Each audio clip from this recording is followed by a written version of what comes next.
Hello everyone, if you're new to my channel, consider liking and subscribing. It will make me feel wonderful if you do that.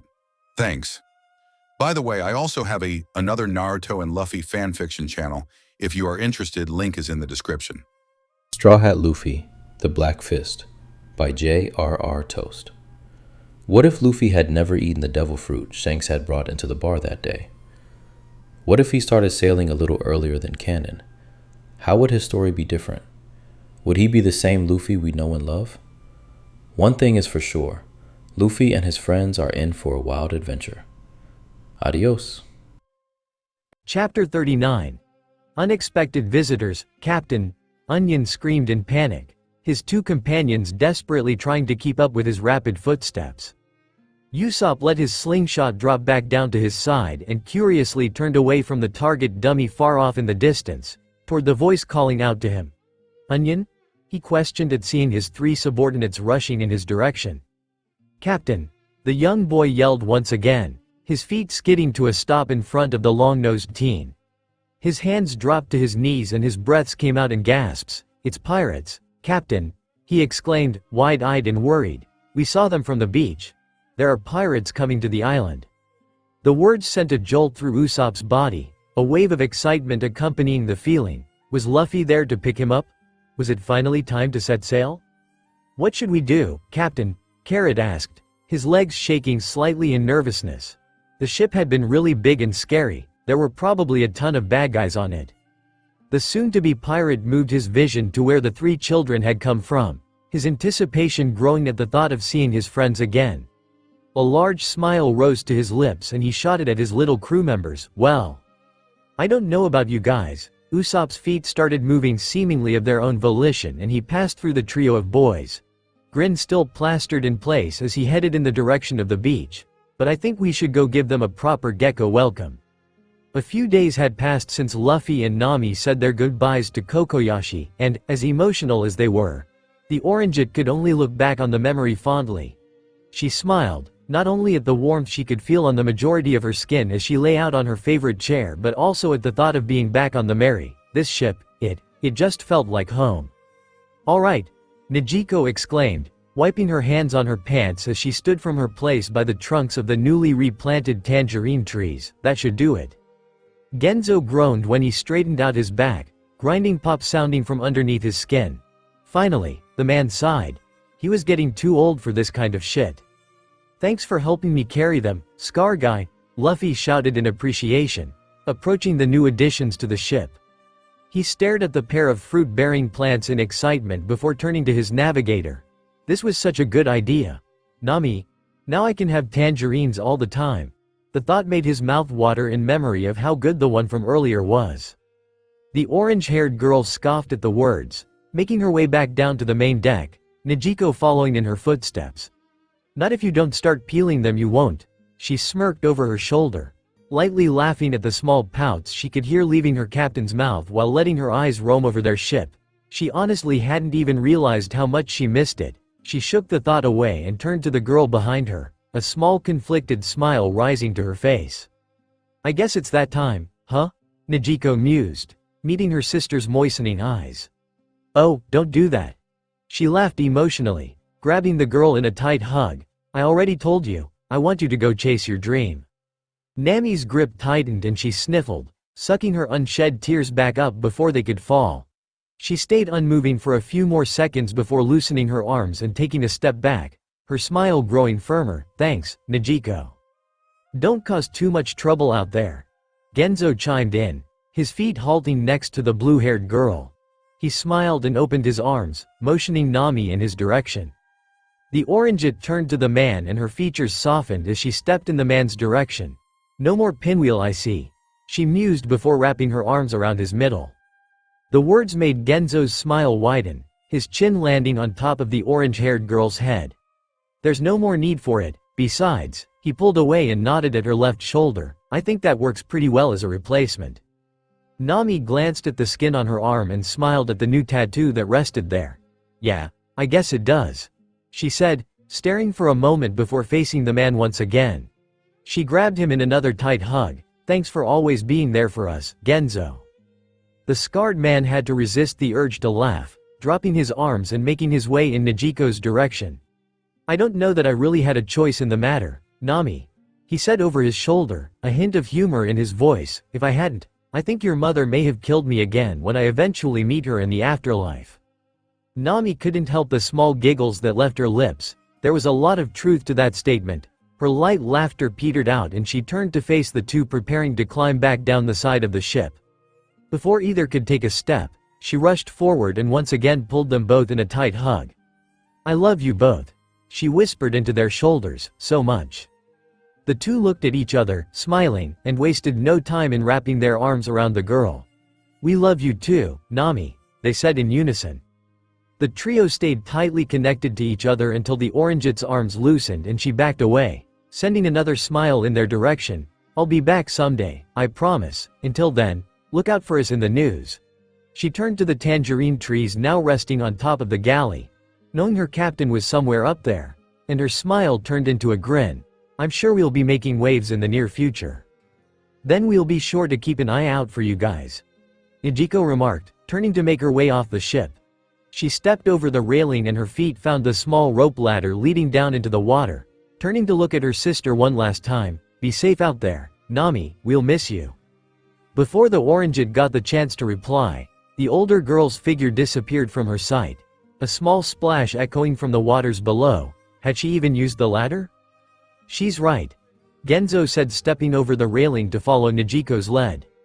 He looked over his shoulder and smiled brightly. "You will be missed, Nami, but don't worry about us." He turned away and looked down to the ocean below, Nijiko already making her way to the beach.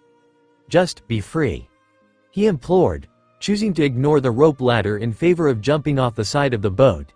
And above all else, he took a deep breath and bent his knees before suddenly launching himself into the air with a hoot of joy. "Go out there and have some fun." Nami rushed to the side of the boat to watch the man's figure splash into the water with nothing but fondness in her heart.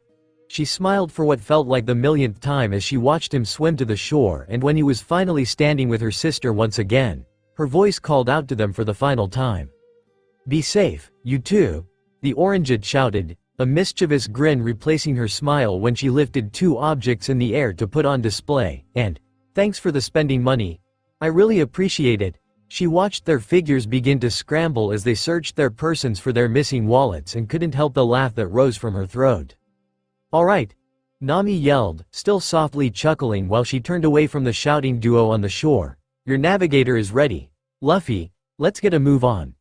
Her feet carried her up to the front deck and she stopped behind a laughing Luffy who sat in his special place tightly holding Levi's reins.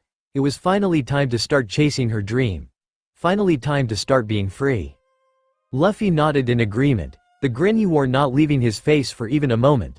"All right, Levi, let's get going," he exclaimed, keeping a firm grip on the rope in his hands and turning to shout in the direction of the shore. "Bye, Scar Guy. Bye, Nami's assistant someday." The orange-haired girl scoffed in amusement. They had both told him their names several times. She shook her head and her eyes came up from the boy's back to look out at the glowing horizon. Thoughts of drawing maps of places she'd never seen making her shiver in anticipation. An expression matching the one Luffy wore rose to Nami's face, her eyes dancing with excitement as they glinted in the sunlight. "Where to first, Captain?"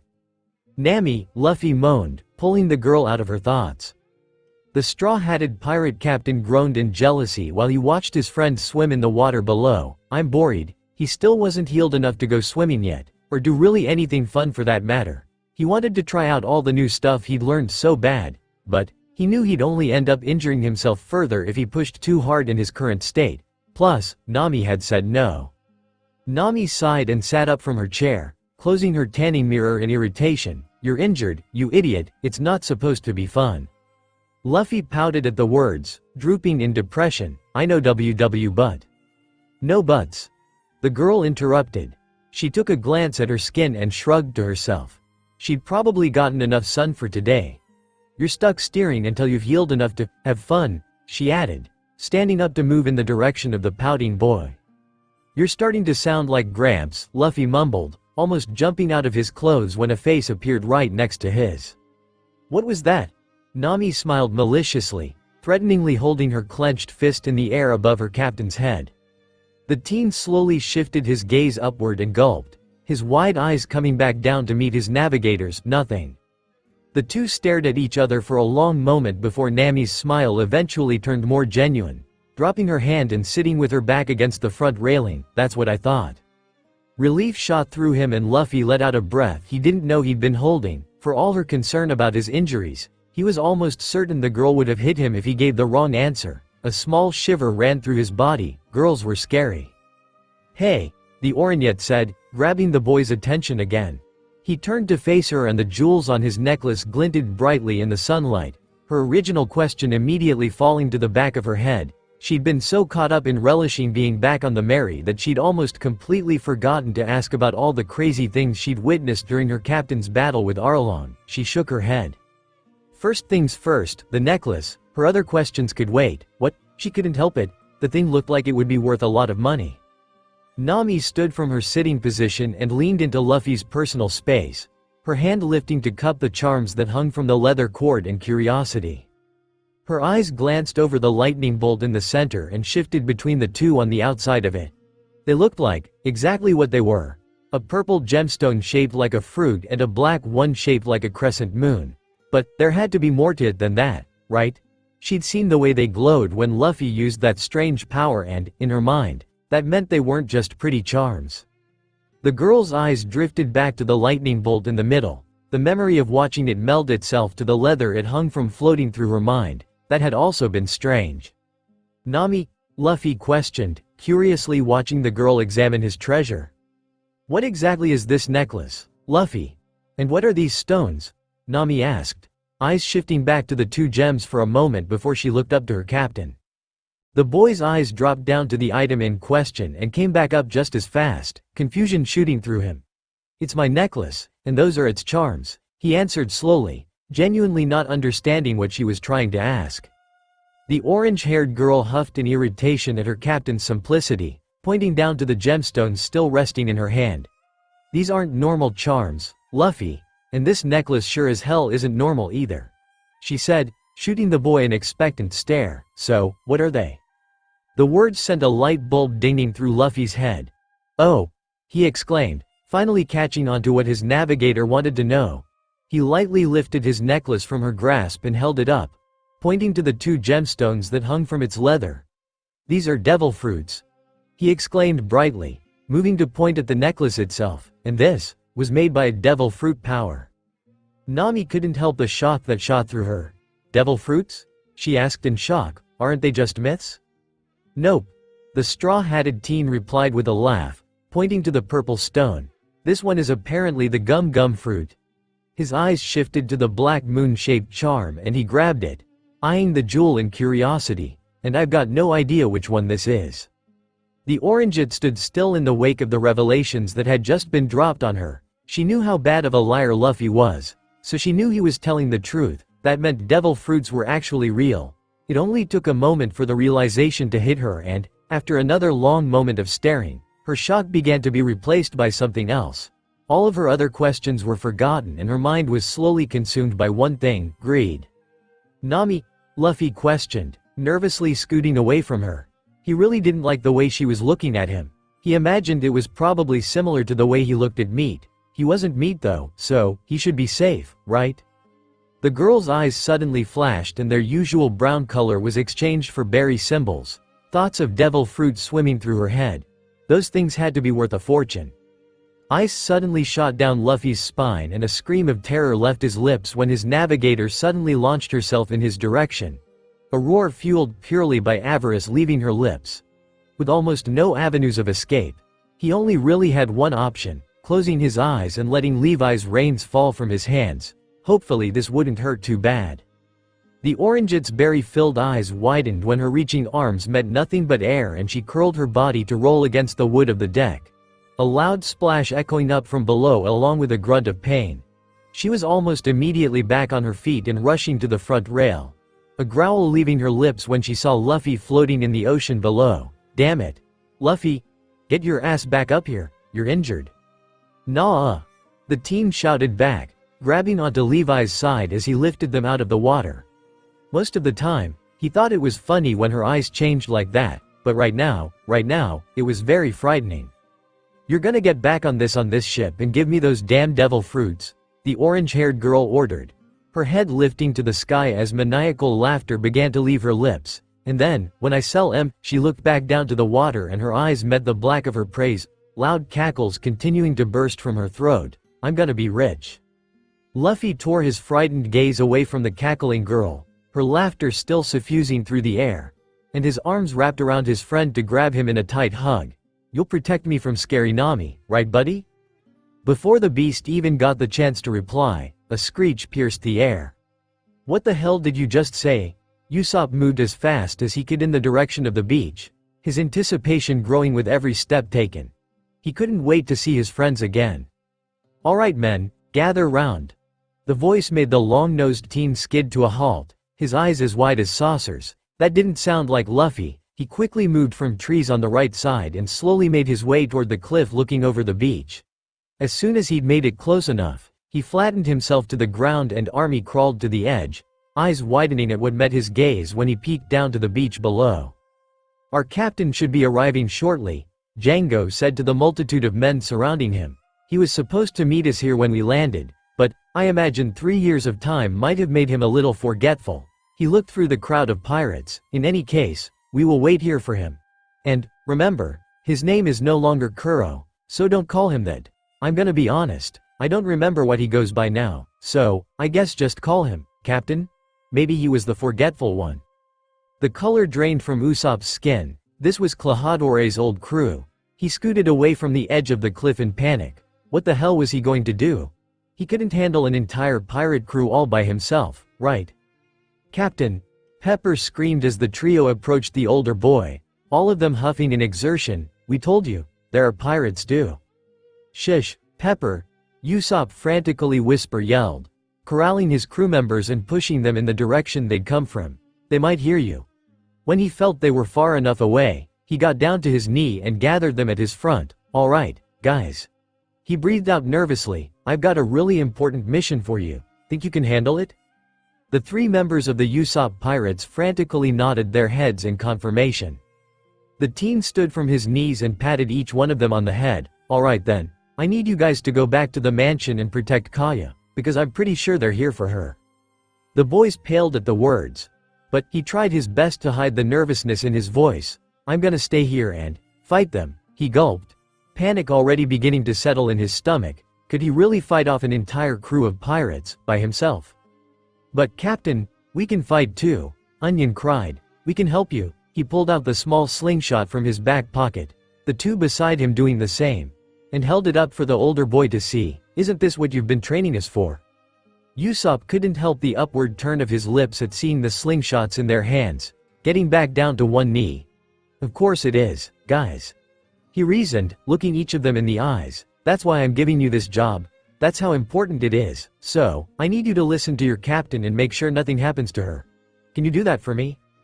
A pause hung in the air as the trio thought it over, but, eventually, the young children once again nodded their heads in confirmation and steeled their nerves, already turning to run back in the direction of Syrup.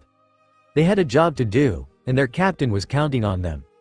"And don't mention anything about this to Kaya," Usopp said to their backs. "I don't need her getting worried."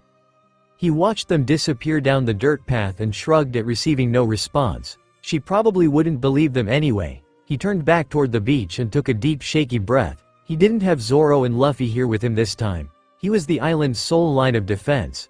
A part of him almost immediately wanted to crack under the pressure that came with the thought. However, he steeled himself, another shaky breath leaving his lips as he moved toward the beach. When he'd made it back to his previous position, the soon-to-be pirate lay prone once again and crawled to the edge of the cliff, looking down to get a rough estimate on how many pirates he was about to be fighting. It was a lot. He backed away and could feel shakes starting to roll through his body, the slingshot in his hand being held with a white-knuckled grip. "I think you should come," voiced the Verde. "Luffy won't try to make you because he knows what you're doing here is important to you." He looked Usopp in the eyes, watching carefully for his reaction. "But you and I both know he wants you to come." The words made the younger boy think. Zoro was right and he knew it, but something didn't quite sit right with him. He didn't think this was about Luffy. And, if it wasn't about Luffy, That made him think it was more about who he was talking to. Why, though? Usopp asked, and it was a genuine question. Why would he want him to help with bounty hunting? Zoro knew how weak he was. He'd seen him cower in the face of danger that night. And yeah, he'd gotten a little stronger since then, but still, why would he want him to come? For Luffy, replied the green-haired teen, simply, I want you to come because I want you to get stronger. For him. He looked Usopp in the eyes. Our future captain is aiming to be the Pirate King. That means we'll be the crew of the King of the Pirates. He let the words sink in for a moment before continuing. That means we have to be strong. Very strong. Usopp steeled his nerves and grit his teeth. The grip he had on his slingshot somehow growing even tighter as he tried to rid himself of the growing knots in his stomach. It was time to see if all those months spent bounty hunting had paid off. The long-nosed boy slowly backed away from the cliff and made his way back into the forest, his legs shaking the whole way. What was he going to do? There looked to be somewhere close to 40 pirates waiting for him on the beach. How was he supposed to take out that many all by himself?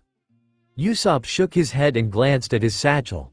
He had enough ammo, he just didn't know the best way to go about using it. Usually, Zoro was there to at least give him some direction when it came to fighting, but here, he was all alone this time. Thinking of his friend, he began to wonder what he would do if he were in his situation. The answer came rather quickly and he sighed. He and Luffy would just rush in and start punching or cutting people, but, as a sniper, he just couldn't do that. He was much more suited to attacking from afar. The thought made the soon-to-be pirate's eyes widen. He was a sniper. He only needed to keep them from getting up the hill. If he could do that, he could just take them out from the safety of the cliffs. They would obviously probably have guns and would definitely retaliate. But he had an idea for that too. His eyes glanced down to the green slingshot in his hand and he couldn't help but be thankful for all the practice he'd gotten in since he'd been home. It was about to prove useful, hopefully. Usopp smiled to himself, his nerves beginning to settle as his plan slowly came together. He turned on his heel and rushed back in the direction of town in pursuit of the things he needed to enact his plan. The guy with the weird glasses said they would be waiting for Kuro, so he wasn't too worried about them leaving the beach while he was gone. After all, he'd watched the man die, so he probably wasn't going to be showing up anytime soon. Conquerors, what now? Nami asked in confusion, eyeing Luffy's soaking form in irritation. Part of her was still peeved at his comment from earlier. She was not scary. Conqueror's haky. Luffy answered, nervously glancing over his shoulder. His eyes shot back forward when his gaze met his navigator's, a slight bit of greed still present in the brown orbs. He really didn't want scary Nami to come back.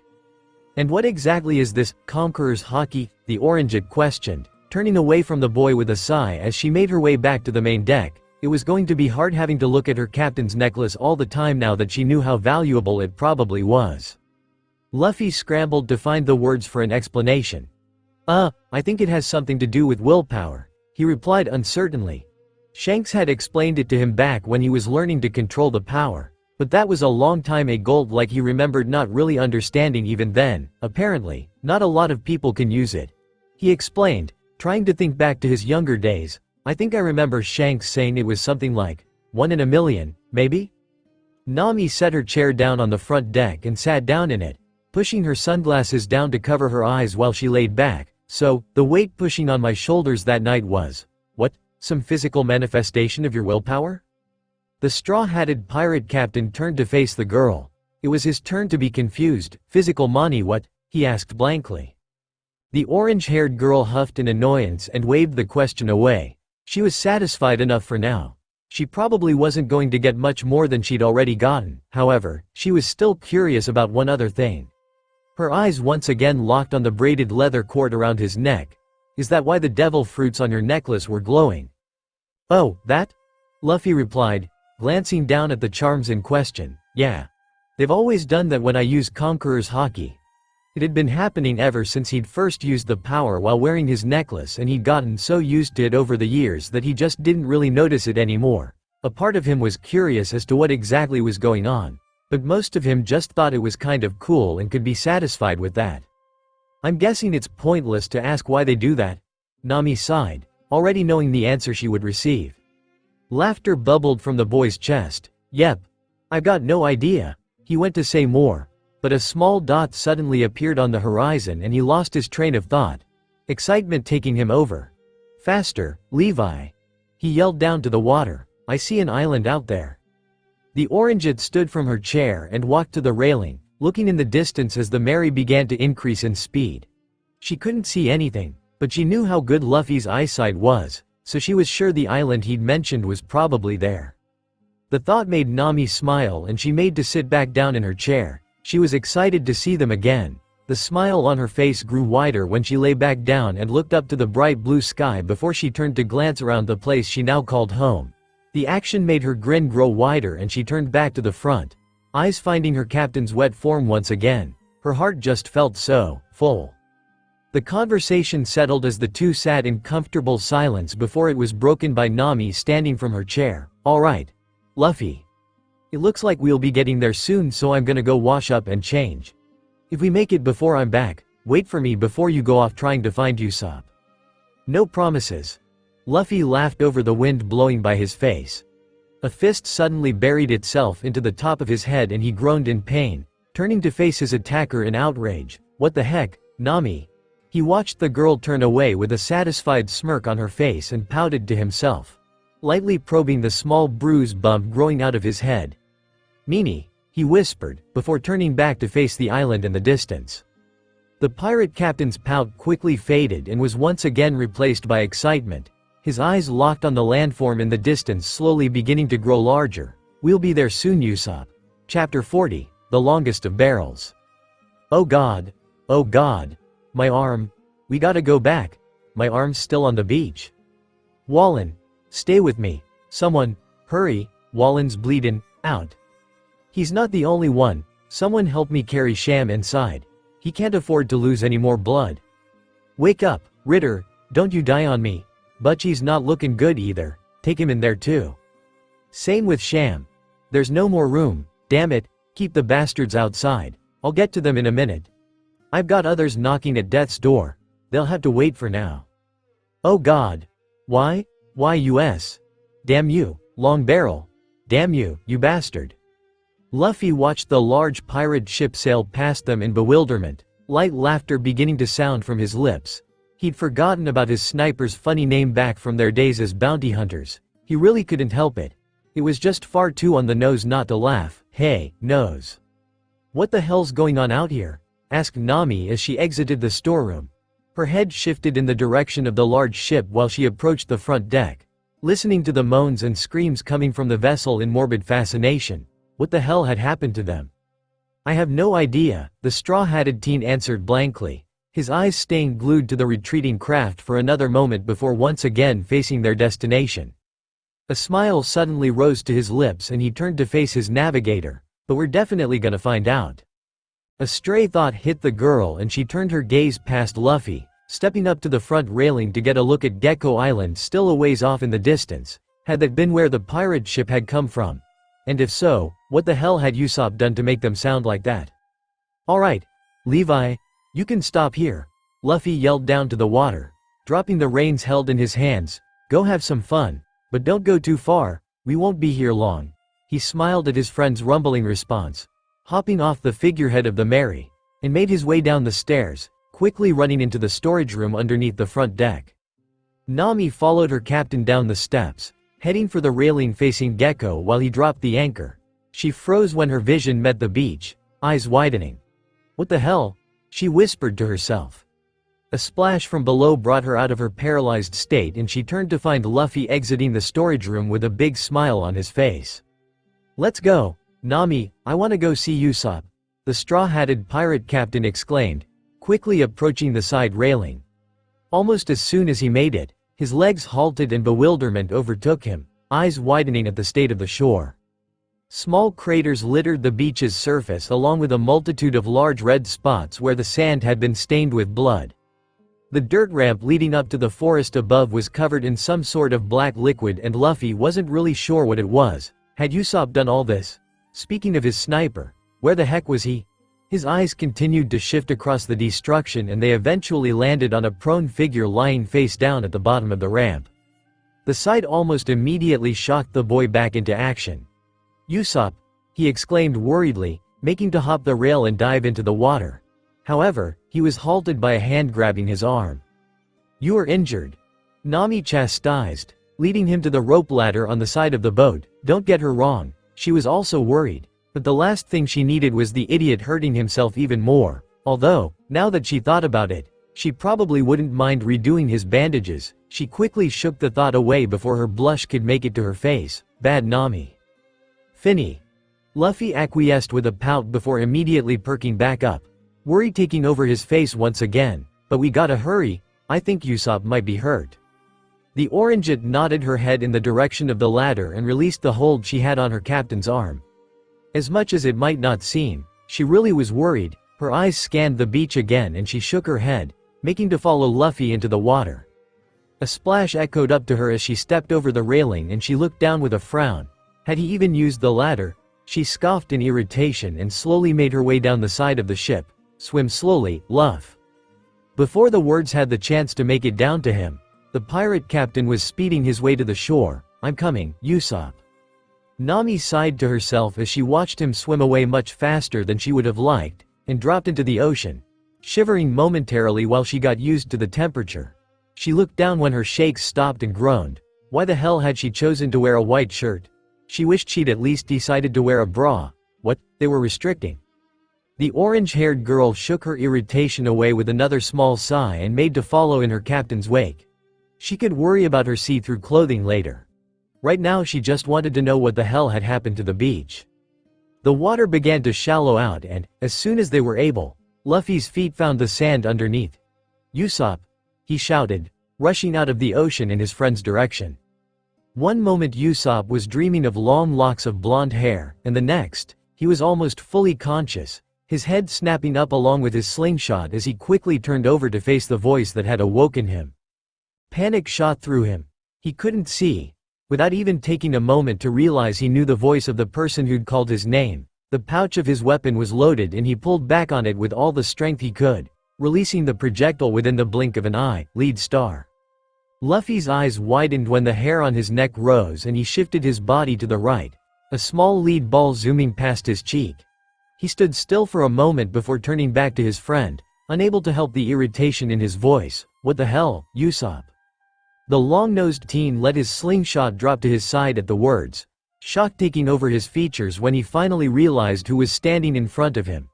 He furiously rubbed at his eyes with the corner of his shirt and sighed in relief when light hit them. He squinted for a moment, blinking away the blurriness from his vision, and, when it had cleared enough, let his gaze settle on the figure facing him. Luffy? He questioned in shock.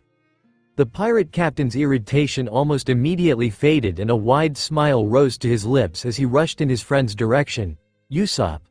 He tackled the other boy to the ground and grunts of pain left both of their mouths. Oh yeah, he was still recovering. Usopp smiled through the pain of his back slamming into the hard sand and wrapped his arms around his soon-to-be captain. Good to see you too, Luffy. Although, he wouldn't have hated it if he'd gotten there a little earlier. Luffy loosened his grasp and stood back to his feet while dusting the sand from his clothes. His eyes widened when he realized his front was almost completely painted black. What the hell was this stuff? He lifted his head to look down at his friend, offering a hand to help him stand. What the hell, Usopp? Why the heck are you covered in black stuff? He asked in irritation, lifting the other boy to his feet. How in the world was he supposed to get this off? Nervous laughter began to leave the sniper's lips at the question and he looked back up the ramp, a small red blush spreading across his cheeks. He started, scrambling to come up with an excuse less embarrassing than the truth. The splashing of water saved him from the peril he was in, grabbing both of the boys' attentions, and they turned to see Nami making her way out of the ocean, her eyes shifting over the beach. Now that she had a closer look, the orange harried the damage scarring the area. It wasn't the most widespread destruction she'd ever seen. Definitely not after the battle she'd witnessed at Arlong Park. But, it still looked like quite the fight had taken place. She shook her head and made her way in the direction of the two standing at the bottom of the ramp opposite of her. Nami, Luffy said, blankly watching the girl's approach. That was a lot of jiggle. He pointed at her chest before his eyes lifted to meet hers. You're showing. The Orangeette stepped beside the boy and almost immediately brought her fist down on his head. I know that, you idiot, and the peep show is gonna cost you. She smirked at her captain holding his head in pain and strode past him, a smile rising to her lips. "Hey there, Usopp. Long time no see." She stepped toward him to give a hug before almost immediately halting in place. "What the hell happened to you?" she asked in curiosity, eyes roaming over his front. "What the hell was that? Was it oil?" Usopp somehow managed to pull his eyes away from the girl's generous bust on full display and sucked up the blood trying to leak from his nose. He laughed nervously at the question, a blush beginning to return to his tan cheeks. "Hey, Nami, why yeah. It's been a while. Good to see you," the long-nosed teen replied nervously, anxiously waiting for the blood flow in his body to normalize.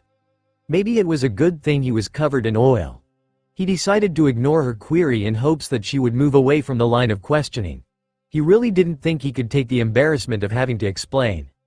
Nami stared at him for a moment, his behavior seeming slightly strange, before eventually waving the question away and making to once again look over the battle-scarred area. Was that an arm? She immediately tore her eyes away from the bloody appendage with no small amount of disgust and turned back in shock. "What exactly happened here, Usopp?" Luffy perked up at the question, his curiosity causing him to almost completely forget about the ache coming from the top of his head. "Yeah. We passed those pirates leaving the island. Did you guys fight or something?"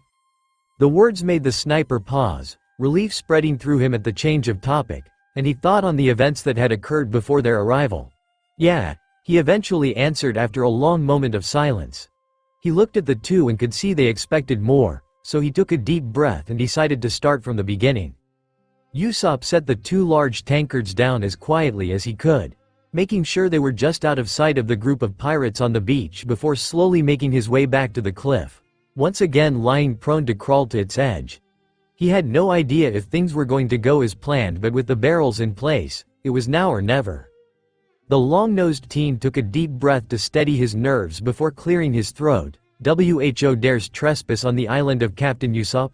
The heads of every pirate below turned toward the cliff and he ducked down even further, a gulp leaving his mouth, as scary as it was. It was okay if they knew where his voice was coming from. The crux of his plan only really relied on them not being able to see him. Usopp backed away from the edge and lay on his back, a deep breath filling his lungs. "Only pain and death await you here. Just like your captain before you," he yelled while trying to make his voice sound as deep and menacing as possible. "I suggest you board your ship and leave this island if you don't want to meet the same fate as the one who previously led you." Whispers broke out among the members of the Black Cat Pirates, the same thoughts drifting through all of their heads. What did the words mean? Had something happened to Captain Kuro? "If you refuse, my crew of 1,000 men and I will remove you by force," the soon-to-be pirate threatened, rotating and beginning to back away from the edge of the cliff. It took Django a moment to quiet the rising whispers of the crew, but silence soon rolled over the beach at his command and he looked back up to the cliff. "What do you know of our captain?" he asked carefully, eyes searching the dense forest lining the cliffs above. Captain Kuro was supposed to have been there by then. It had been at least a few hours since they landed and he was sure it was the right day, so, where was he? "The man you once knew as Kuro is dead, slain right here, on this very island." The island of Captain Usopp. Usopp stood to his feet, slipping back into the tree line, and stuck his hand into his pouch, his hand gripping a few of his newest developments. He called them kin stars. He slotted one of the experimental balls of lead into the pouch of his slingshot and let it fly, crossing his fingers that he'd managed to fire it correctly. If that's not a name you recognize, then maybe you'll know this one. When the air stayed quiet after he watched the bullet impact, the sniper sighed in relief. It had taken a long time and a ton of practice to be able to shoot them like that, and even then, he still got misfire from time to time. Usopp pulled more of the special ammo from his pouch and began to fire it into various places around both sides of the cliffs surrounding the beach, his confidence growing with every silent impact of the modified projectiles. It's the name of a great and mighty bounty hunter, one of the 3 demons of Mary's terrible trio. Tremble at the name of your foe, Long Barrel Usopp. A long moment of silence accompanied the proclamation and the soon-to-be pirate paused in the shooting of his slingshot, sweat dripping down his forehead. Had that been too much? "What the hell do you mean, the captain's dead? You liar, Captain Kuro is way too strong to die. Long Barrel Usopp. I never heard of you, no way the captain would lose, you're lying? Yeah, Captain Kuro could never get killed by someone on a dinky island like this. Mary's terrible trio? I've heard of em, but weren't you guys, supposedly, like, terrible at your jobs? That's right, and even if you were Long Barrel, we know it's just you up there, no way you've got 1,000 guys with you. Django watched his men shout in the direction the voice was coming from and couldn't help but agree with their sentiment. However, the fact that this person knew their captain's name at all gave his words some amount of veracity. Still, a part of him just couldn't believe the man he followed had died in a place like this. There was also the fact that this person was obviously lying about the amount of men he had with him. 1,000 was way too many to be believable. Just as the man went to silence his crewmates, he noticed something strange and stopped himself. All throughout the crowd, small thumps began to hit the sand, almost silent amongst the screaming of the Black Cat pirates. The only thing that alerted him to the peculiarity was the small tufts of sand each one sent into the air. Another thump sounded at his feet and he looked down to the ground, his confusion growing at what met his sight. Buried halfway into the sand was a small grouping of lead balls that looked to be melded together by small tubes, holding them together in the shape of a triangle. 2 of the bullets looked to be rather ordinary, however, as Django looked closer he realized both had a tiny circular area at the top that looked like it had been drilled out and replaced. He reached down and picked up the projectile, closely examining the last piece of metal in the grouping. As the man turned the strange object over in his hand he couldn't help but wonder, what exactly was the thing? If the strange amalgamation hadn't already been confusing enough. The final bullet had its top cut clean off and had been completely replaced by a small piece of bark. He went to see if he could remove the thin piece of wood, but stop of the person on the cliffs silenced the roars of his crewmates. If you refuse to board your ship and retreat, Usopp took another deep breath. He'd used up almost all of his new ammo, and most of his kin bombs too, but he didn't mind. If it protected the island, it was worth it. He couldn't help but still be slightly nervous though, the safety of his home was at stake after all. It was the most he'd ever had riding on his shoulders. However, he was prepared, and a prepared sniper. A smile rose to the boy's lips and he grabbed 2 regular lead rounds from his pouch, letting their familiar weight settle in his palm. A prepared sniper was a very dangerous sniper. I will be forced to make you retreat instead, the long-nosed teen yelled, placing one of the projectiles into the pouch of his slingshot. He held the other at the ready to be loaded directly after the first and took aim at the cliff across from him. He had all the spots he needed to hit memorized, he just had to make sure he didn't miss. Unit 1. Usopp shouted as he pulled his weapon taut. His sharp eyes found their target and he glanced down below, vision landing the spot he'd need to hit almost directly after. He'd need to be quick if he wanted to make it seem believable. He took a deep breath, gaze shifting back to his aiming point. Take aim. Number less than a split second before he released his slingshot's pouch. His loud voice rang out into the air again, fire. As soon as he'd released the muscles in his fingers, the sniper began rotating in the direction of his second target while his other hand simultaneously loaded the other bullet into his weapon. Within what seemed like a split second, he was already loosing the second bullet, the name of his attack sounding loudly through his mind, Kin Star. Imposter Cannon. Django whipped his head around wildly when the words erupted into the air and, suddenly, a small explosion erupted from the darkness of the trees resting atop the cliff opposite the voice. He didn't even have time to fully turn in the direction the sound had come from before a large explosion erupted from behind him, sand flying into the air as he was forced to his knees. The screams of the pirates caught in the explosion echoed over the area and the man watched wide-eyed from the ground while they flew in multiple different directions. Suddenly, something landed in front of him and he almost immediately scrambled away when he saw what it was, his stomach roiling at the gruesome sight. In but a moment, the beach was in pandemonium. My arm, oh God, my arm. Someone help me find my arm, it's gone. It came from over there, what the hell was that? Does he actually have 1,000 men surrounding us? Fire at where it came from, he's obviously got help. Unit 2. Usopp screamed over the sound of gunshots cracking through the sky. He pulled another 2 lead balls from his pouch and took aim at the second spot in his line of targets, fire. Django had only just barely recovered from the shock of the first explosion when a second one sent sand and men flying through the air once again. He watched the forms of his crewmates land on the ground and paled at the blood flowing from the injuries covering a few of their prone bodies. What the hell was going on? Those looked like shrapnel wounds, but from what? The man suddenly remembered he was still holding onto the projectile he'd picked up and brought it into his vision, eyes widening. Django dropped the strange bullet almost immediately upon the realization of what it was. They were where the explosions were coming from. He suddenly looked up and his loud voice sounded over the chaos unfolding around him. Men, move to the ramp. Don't ask questions, just go. The faster they got away from the area, the better. It was only now as his eyes scanned the beach that he understood just how much danger they were in. It didn't take long for the words to take effect and he immediately stood to follow all the pirates that could still move. Units 3, 4, 5, and 6. Fire.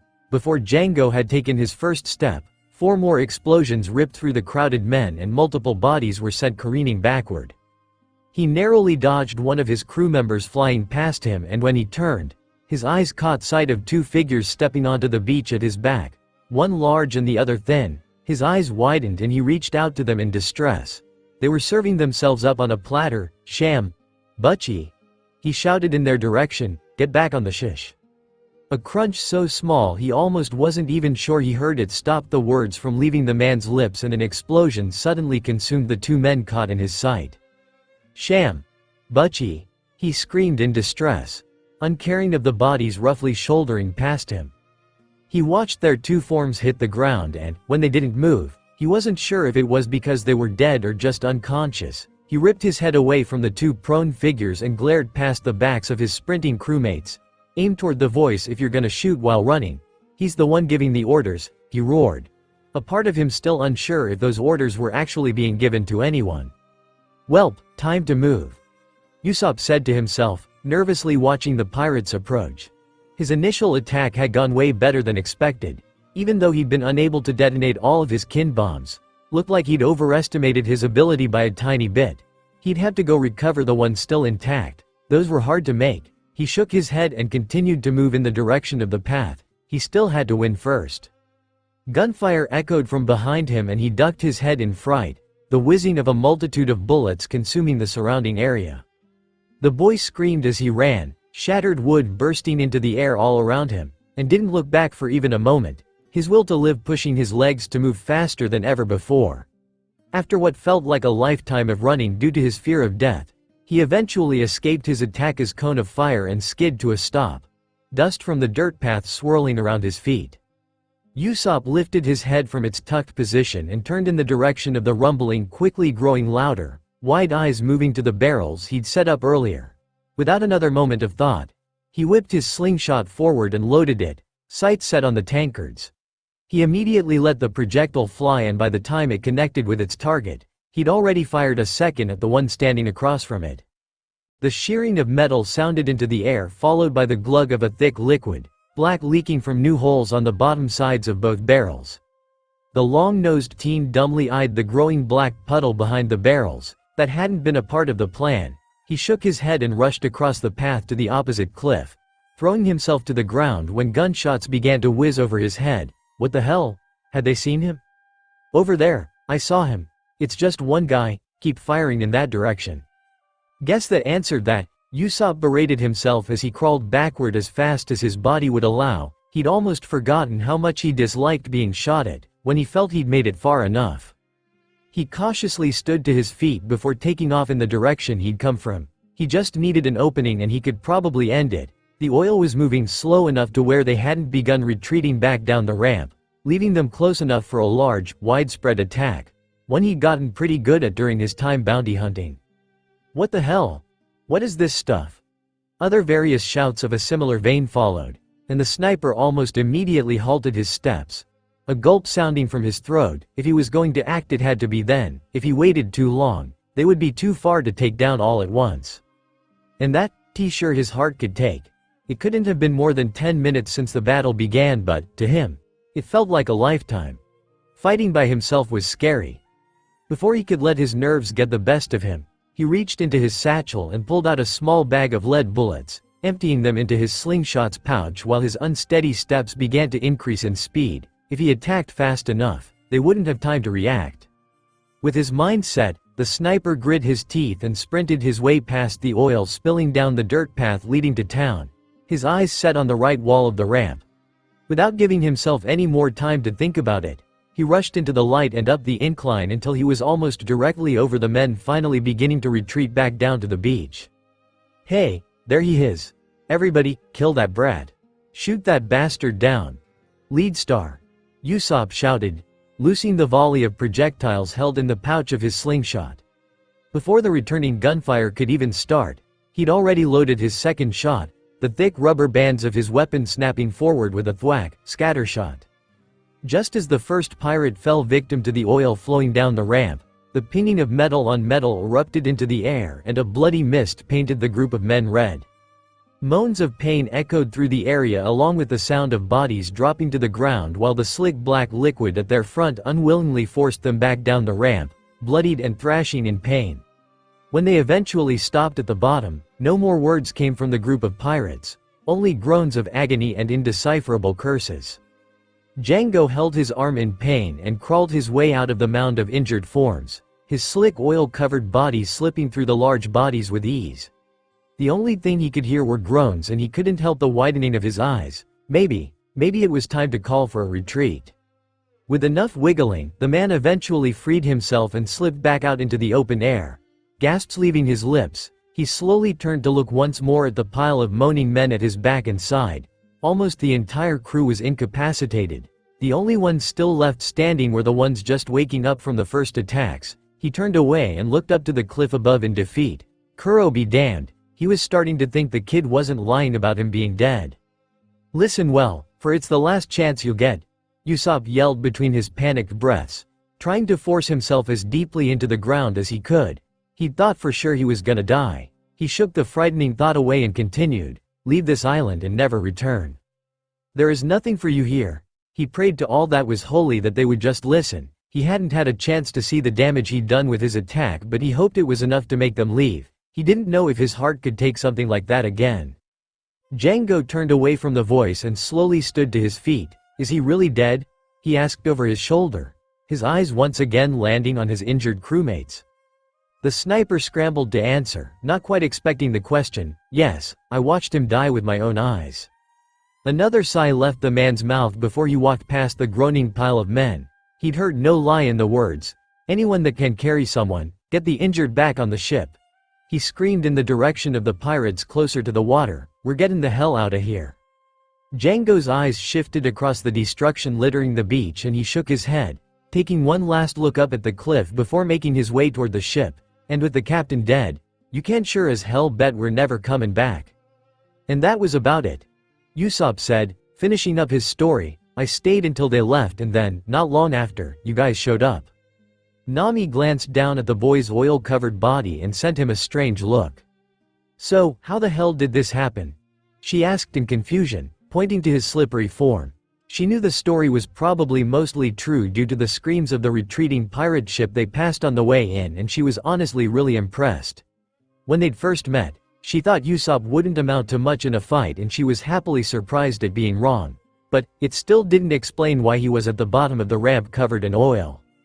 "Oh, is this one of those bombs you used in your story?"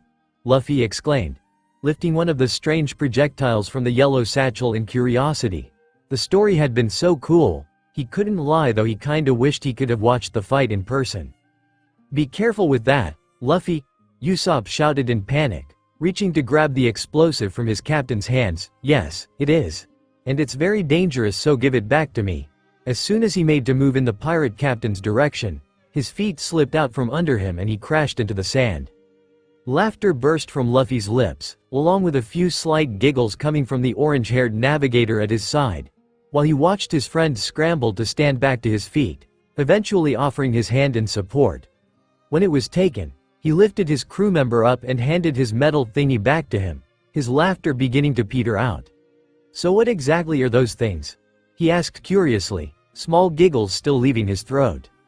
As much as she wanted the answer to her original question, Nami couldn't help but be a little bit interested as well. Going off of Usopp's story, those things were essentially small bombs, but the way they were used left her drawing a blank. Just how did they work? The long-nosed teen held up his creation proudly for the two to see, This is what I call a kin bomb. It was something he'd only recently developed after finally finishing the makeshift forge in his house. He'd have to give Saul his thanks for the idea if he ever saw him again. He smiled at the short time he'd spent at Brewer's Blades. He'd been able to learn quite a bit while he was there. Usopp shook his head and pointed to the two lead balls with small discolored circular patches in their tops. These two bullets have been drilled into, hollowed out, and filled with gunpowder and a few other things that help with ignition. He explained, shifting their attentions to the third bullet, and something similar was done to this one, but just slightly more complicated. He thought about going into more detail, but he could already tell he was losing them, so decided to try and paraphrase it.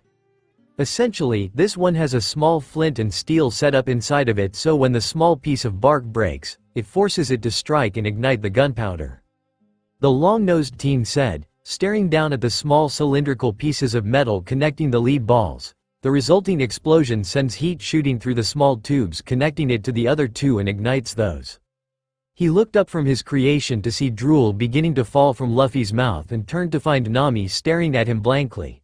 He sighed, carefully placing the projectile back into his satchel. Basically it means if I hit the wood with another bullet there's a big boom. I call them kin bombs because they need some sort of kinetic force to break the wood and activate them.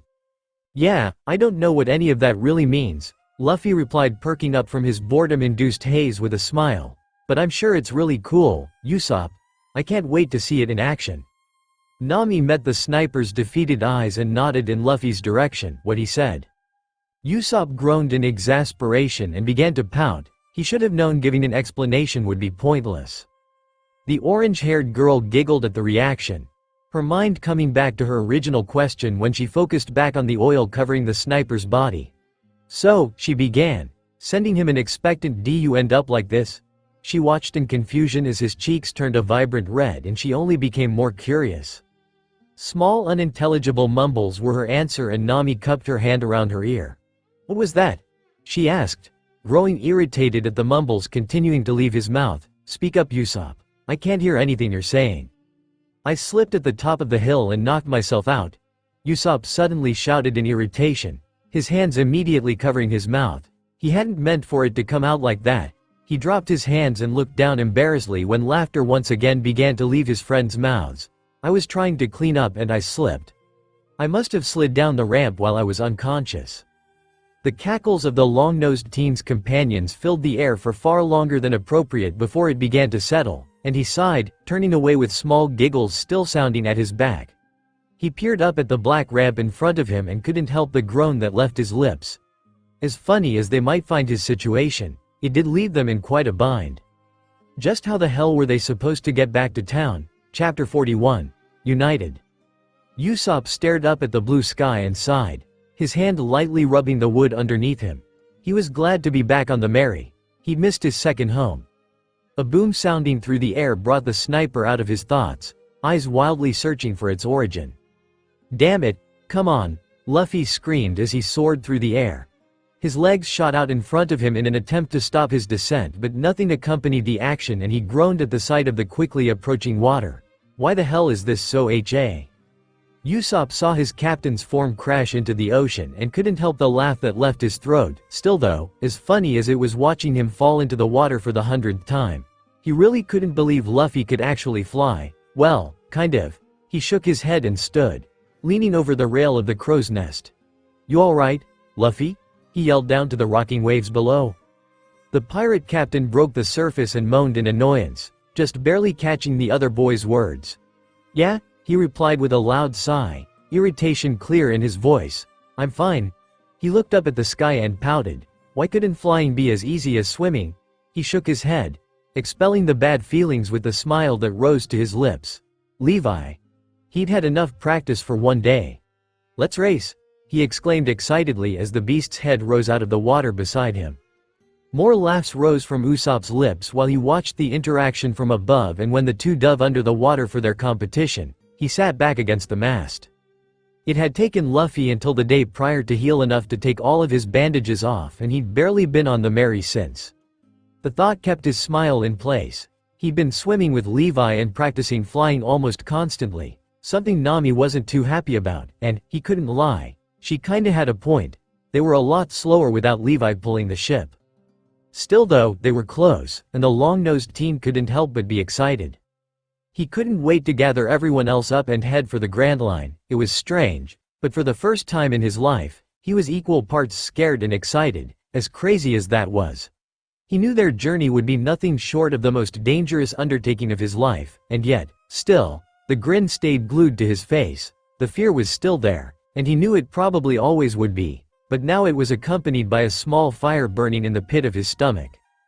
Usopp let his heart rate settle and leaned back on the mast, looking up to the sky. One of the white clouds floating above caught his vision and he couldn't help but think it was reminiscent of the silhouette of a girl. A head of blonde hair floated through his head and his eyes softened as he watched the wind blow the image away. He was going to miss her, and his 3 brave crew members. Well, ex-crew members. The thought made him sigh and he closed his eyes, his exit from Gecko playing in the darkness of his mind. "Listen guys," Usopp said softly, getting down to his knee. He looked each one of them in the eye before grabbing them in a hug. "You 3 have been the best subordinates a captain could ask for." He pulled away to look at them. But, tears sprang from his eyes and he wrapped his arms around them once again. It's time for the Usopp pirates to disband. Onion, Carrot, and Pepper all 3 looked at each other blankly, the same thought rolling through each of their heads. He'd told them this was going to happen when he'd gotten back from bounty hunting.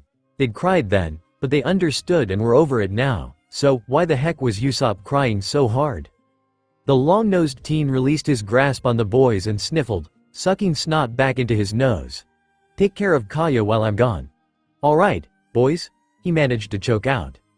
The 3 looked at each other before small giggles began to leave their lips. They were going to miss their funny captain.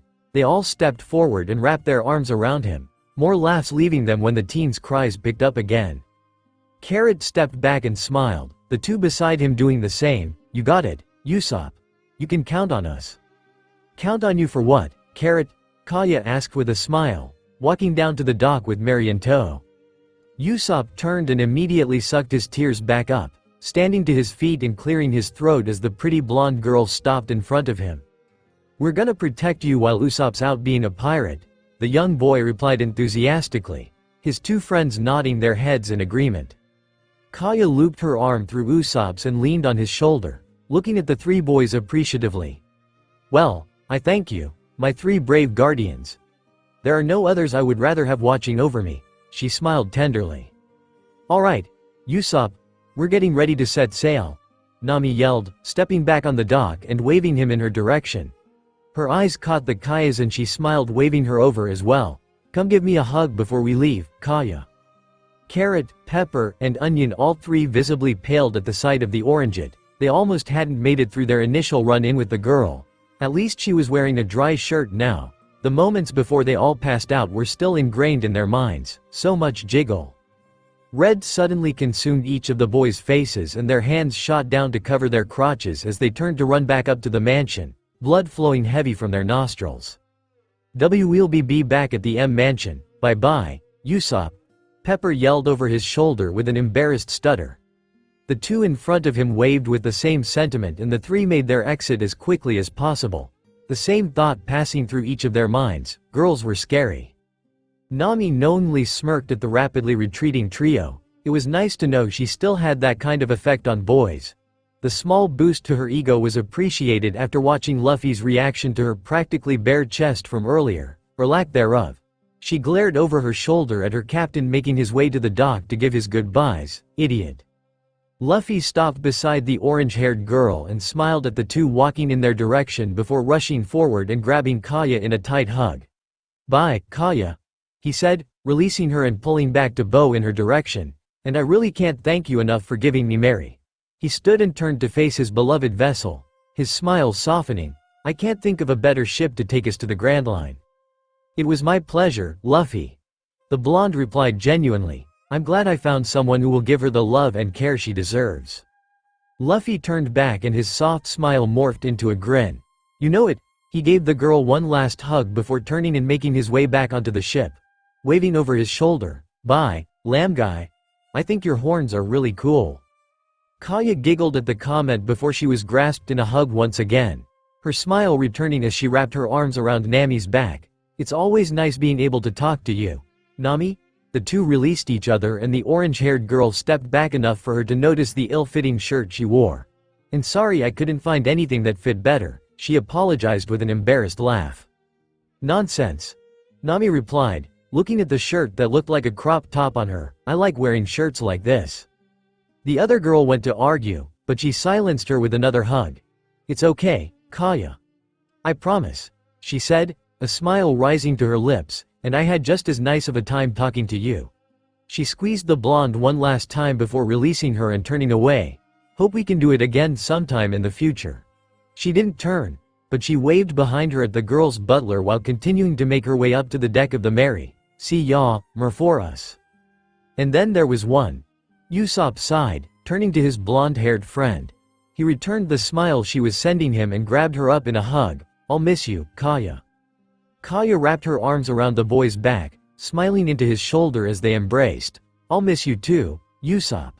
She pulled back and as she did, her lips softly brushed his cheek. Red immediately sprouted onto the long-nosed teen's face and she couldn't help her small giggles while she finished pulling away. "Now, go out there and have a ton of crazy adventures so you can tell me all about them when you get back," she said, lightly pushing him in the direction of the Mary. It took a moment, but the sniper eventually regained his bearings and his smile returned. Red still making his cheeks look like a pair of cherries. "You got it," he replied, taking the girl in for a moment longer before looking past her waving form and to her butler. "Like Nami said, Mary," he shouted, "take good care of her." With one final smile and wave at Kaya, he turned away and walked up to the ramp to join his crew members. Luffy waited for everyone to get settled and Mary to pull in the ramp connecting them to the dock before looking down to the water. "All right, Levi," he shouted excitedly, "head for the Baratie. We're gonna pick up Zoro and Sanji." The bell above the entrance rang and Zoro groaned, turning to grumpily greet the newcomers. "Welcome to the Baratie. Thank you for choosing to dine with us today, blah, blah, blah, some other stuff." The swordsman sighed, his boredom-glazed eyes settling on the trio stepping into the restaurant. He continued while he let the group come into focus. "Now, if you'll follow me, I can seat you at a ta." The Verde stopped before he could finish, his black orbs widening when he finally realized who it was he was talking to, and a sigh of relief left his mouth. He immediately turned in the direction of the kitchen, beginning to loosen the black tie around his neck. "I'm quitting, old man." A short moment passed before Zeph burst through the kitchen door and he immediately caught sight of the group standing at the front, a small smile replacing the scowl on his lips. "So, it was that time. 'Bout damn time, you useless brat," he replied, turning to walk back into the kitchen. "Sanji, get your ass back inside. Your other little friends are here." Zoro grinned at the reply, dropping his tie to the ground and untucking his white dress shirt. He unbuttoned the top 3 buttons and turned back to the group at the door. Before he got the chance to greet them, however, he was tackled to the ground. "Zoro!" Luffy exclaimed excitedly, laughing at his friend trying to push him away. "I'm glad you and Sanji didn't kill each other." The green-haired boy growled and shoved his captain away in irritation. It was a damn close thing. He'd gotten used to living with the cook over the course of the week or so he'd been there, but he still couldn't stand the damn pervert. He was infuriating. Luffy went to reply, but his eyes caught sight of someone walking out of the kitchen door and he lifted his head. Within moments, he was back on his feet and joyfully rushing in the figure's direction. "Sanji." A small smirk rose to Zoro's lips at the sight of the now groaning cook as he was tackled to the ground and he stood, turning to face the other two accompanying his captain. He smiled when his eyes met Nami's. "I'm assuming Luffy caught up to you in time?" The orangeite returned the gesture and nodded. "Yeah," she replied softly, stepping forward to wrap her arms around his middle. "Good to see you, Zoro." The swordsman's features softened slightly and his arms snaked around the girl's shoulders. "Glad to have you back, Weather Witch." "Glad to be back." Nami smiled, stepping away and moving past him, in the direction of the 2 wrestling forms at his back. "Oh, Sanji," she sing-songed at the rolling bodies. Zoro groaned. The damn chef was bound to be even worse now. He shook his head and turned to the final member of the group, his frown replacing itself with a grin. "Hey there, Long Barrel," he greeted with a small laugh. "Long time no see." The sniper couldn't help the matching grin that rose to his lips and he rushed in the other boy's direction. "Zoro." The Verde grunted when Usopp's form crashed into him and laughed through the pain, arms wrapping around his friend's back. Good to see you too, Usopp. You'll never believe it, Zoro, the long-nosed teen exclaimed, pulling away excitedly. I took out a whole pirate crew by myself. Zoro stared blankly at his crewmate for a moment. Haven't you already done that before? Usopp groaned in exasperation. Well, yeah, kinda, but this time, I was all by myself. The words brought a smile to the swordsman's face and he threw his arm over the other boy's shoulder, turning them in the direction of the rest of their crew. Well then, I can't wait to hear about it. Alright guys. Luffy exclaimed excitedly, sprinting back in the direction of the entrance. Enough talking. Let's get back on the ship and get going.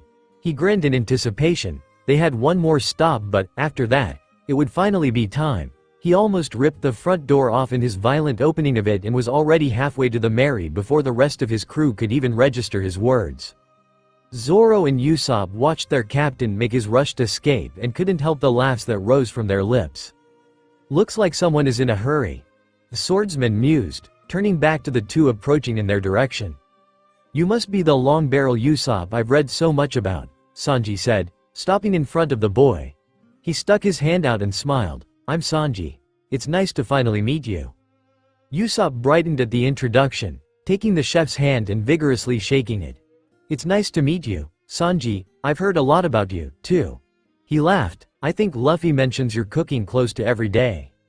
The words made Sanji grin and he released the hand in his grasp, turning to head back to the kitchen. Glad to have you on board, he said over his shoulder, making to speak to the whole group. You guys head to the ship. I'll be out in a minute. I've gotta grab a couple things first. Sounds good, Sanji, Nami replied, stepping toward the entrance and motioning her companions to follow. I hope you wouldn't mind making me something sweet once we get going. She smirked at the blonde's back, licking her lips in remembrance of the few ready-to-pick tangerines in her small grove.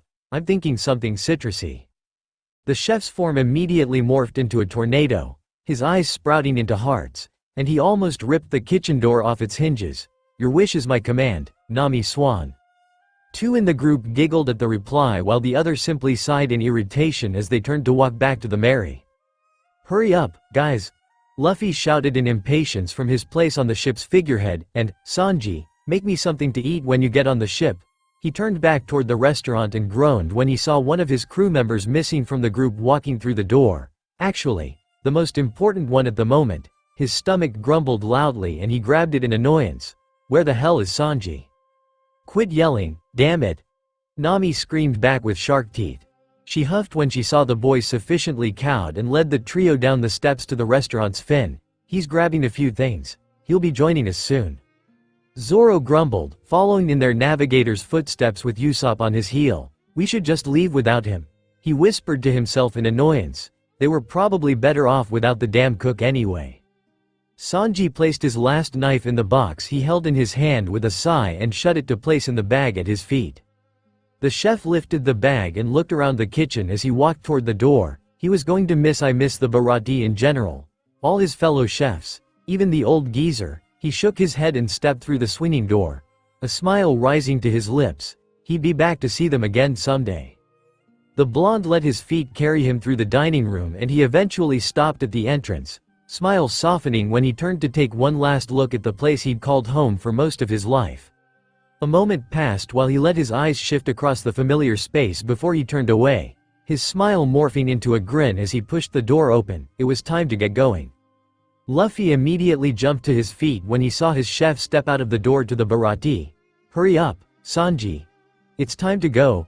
His stomach grumbled again and moaned in frustration. He wanted to eat Sanji's cooking so bad. I'm coming. I'm coming. Sanji appeased, stepping down the steps and in the direction of his new home. Hey, brat. The black-suited teen halted in place at the sound of the gruff voice. Zeph leaned over the railing of the second-floor balcony and couldn't help the small smile that rose to his lips. Don't catch cold out there. Sanji looked up at the sky when he heard the words, emotion making the corners of his eyes prickle. Words couldn't express how thankful he was for the old man, and they probably never would. They just weren't really like that. He shook his head and sucked up his tears, wiping the corners of his eyes. His lips quirked up into a smirk and he turned to look up at the man he regarded as a surrogate father. "Don't die before I get back." A belly laugh rolled from Zeph's throat and he stepped away from the rail, looking down for a moment longer at the boy he saw as a son in some ways. He was going to miss the brat. He turned to walk back into his restaurant and sent one last wave over his shoulder. "Be safe out there, Sanji." "Thanks, Zeph." The blonde replied with a soft smile, watching the man walk back inside with a sigh. He really was going to miss this place. "Sanji!"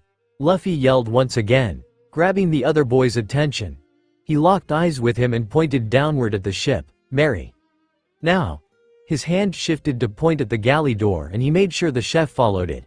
"Feed me," he desperately cried. Laughter bubbled from Sanji's chest and he took a few more steps before hopping from the wooden fin he stood on and sending himself into the air. His soles found the main deck of the Mary and he sighed, already making his way in the direction of the galley. "You got it, Captain." "Don't forget my something sweet, Sanji," Nami added as she exited the storeroom. "I put 2 tangerines out for you to use." The words sent the chef spinning and he tornadoed his way up the steps, into the galley. He had work to do. "I'll have it ready in no time, Nami Swan," he exclaimed, smashing through the galley door on a very important mission. "All right, Levi," Luffy yelled in excitement, crossing his legs under Mary's figurehead. "Let's get going." He looked down to the water as the ship began to move. "You know how to get there, buddy?" A rumble came from his friend and he laughed, tightly gripping the reins in his hands. Yeah. Just get us there, you big know-it-all." "Get us where?" Zoro asked as the boat began to lurch forward, stepping up to the front deck with Nami and Usopp at his side. The pirate captain pulled his eyes away from the now moving water below and turned to the members of his crew, his body practically vibrating in anticipation. "We're making one more stop before heading to the Grand Line," he exclaimed joyfully, turning to look in the direction they were moving. Luffy's excited gaze met the horizon and he looked past it as if laying his eyes on their very destination itself. "We're headed to Loungetown." A boom sounded through the air and Zoro almost dropped the reins in alarm, eyes shooting to the sky. Another boom sounded and he barely caught a red-vested form flashing through the air, yet another boom sounding not a moment after. He watched his captain ping through the air for another few seconds before the usual misfire came. "Damn it!" Luffy screamed, slamming his legs outward over and over again to no avail. The swordsman almost dropped the reins once again, this time from the laughter escaping his lips. As amazing as it was that his captain could somehow fly, he never got tired of seeing him crash into the ocean. Still though, he was getting better at a scary pace. He couldn't help but think it wouldn't be long before those misfires all but disappeared. Luffy burst through the surface of the water and pouted for a moment before laughter eventually began to leave his lips. As annoying as it was when he messed up, he couldn't lie, diving into the ocean from that high was pretty fun. "You're getting a lot better, Luffy," Usopp yelled down from the crow's nest through his cupped hands. "I counted 12 that time." The pirate captain looked up and waved at the sniper high above. "Thanks, Usopp." He dropped his hand down and caught back up to the Mary, climbing up the side to pull himself over the railing. He was definitely getting better, but he wanted to be able to fly freely, without the worry of an impending fall back to the earth, and that meant more practice. But for now, his stomach grumbled. "Sanji!" he shouted, his dripping form stepping up the stairs to the front deck. "Lunch." An affirmative shout came from the galley and Luffy grinned, licking his lips. He really had found the best chef ever. He shook his head and walked up to the Mary's figurehead, stepping up behind his first mate. "I can take the reins for a while, Zoro." While he waited for Sanji to make lunch, he wanted to chat with Levi for a little bit. Maybe the beast would tell him about some more of the cool places he'd been to. The swordsman immediately acquiesced, knowing how his captain felt about others sitting in his place, and handed the reins off, stepping down to make his way to the main deck. A workout before lunch sounded nice. He shrugged and turned to open the door to the storage room underneath the front deck. Usopp's feet slammed into the wood below as he finished sliding down the mast. "Did someone say lunch?" he asked hungrily. Nami said they'd be getting there soon, so he'd been up in the crow's nest almost the whole day looking for signs of land. Obviously, he'd yet to see any. "Sanji is making it right now," Nami answered from her lawn chair, eyes staying glued to the parchment in front of her. The long-nosed teen turned to face the Oranged and almost immediately had to turn away. That was probably something he was never going to get used to. He cautiously glanced over at the girl lying on her stomach as she tanned her back and looked for anything else to focus on besides the copious amount of skin his friend was showing. His searching gaze found the map she seemed to be drawing and he laser-focused on it. What you drawin'? He asked, slowly shaking himself of the heat consuming his body. The Oranget smiled and motioned the other boy over, unaware of the internal battle he was fighting. It's actually a map of Gecko, she said, shifting her drawing out from under her shadow so he could look at it. Really? Usopp asked in interest, moving to get a closer look. When his eyes settled on the almost completed map of his island, he was stunned. It was so detailed, the topography was beautifully translated from above, and as a Gecko native, he was fairly certain it was accurate. When had she even had the time to gather the information to make this? He shook his head. Regardless, it's amazing. Nami. The long-nosed teen exclaimed in wonder, his eyes continuing to roam over the drawing. The words made the orange-haired girl smile and she pulled the page back to continue her work, flashing the sniper a smile. Thanks, Usopp. It's not done yet, but I'll be sure to show you once I'm finished. Before she got started again, however, Hess lying next to her map, looking up from the directional instrument and in the direction they were traveling. A sigh left her lips. She just had to finish later. I'm gonna go wash up before lunch, Nami said, gathering her things and standing from her chair. We'll probably be getting there pretty soon after we finish. Usopp stared at the girl as she walked away because it was all he could physically do. He just couldn't pull his eyes away, so much jiggle. When the door to the storeroom closed, the long-nosed teen violently shook the indecent thoughts away, snapping out of his petrification, and made to walk up to the galley, praying to the blonde-haired goddess in his mind for strength in the many battles to come. All right, Levi. Luffy shouted down to the waves below. This is far enough. Nami can take us the rest of the way in. The rope in his hands slackened and he didn't even listen for the beast's reply, already turning to shout in his friend's directions. I'll see you guys when you get there, he exclaimed excitedly, turning to face the island in the distance once again. I'm going for a SWI. Oh, no you don't. Nami chastised, grabbing the boy by the collar of his vest before he could make his exit. She dragged his struggling form from Mary's figurehead and pulled him down to the deck. You're helping us, Doc. Luffy crossed his arms in consternation, reluctantly letting himself be dragged across the ship's wood. Wasn't he supposed to be the captain? The Oranget dropped her captain next to the mast, calling out for the rest of the crew to gather, and they set out to ready the Mary for docking. The deck quickly turned into a bustle of activity, and with only moments left before their arrival, the navigator deemed their vessel sufficiently prepared. Moving back to the front deck, her eyes landed on a figure watching their entry and she waved to get his attention. Excuse me. Dawkins 8,000 an hour. The man replied, waving the vessel in. He glanced up at the Jolly Roger hanging from the mast and sighed. They were the first pirates they'd had in a while. 8,000? Nami complained, throwing her hands in the air. That's highway robbery. The dock worker sighed. They'd probably be arrested within the hour anyway. Fine, 500 up front for the first hour and then an extra 5 for every hour on top, he replied tiredly. A moment of silence passed between the two as the Mary continued to drift into its docking spot.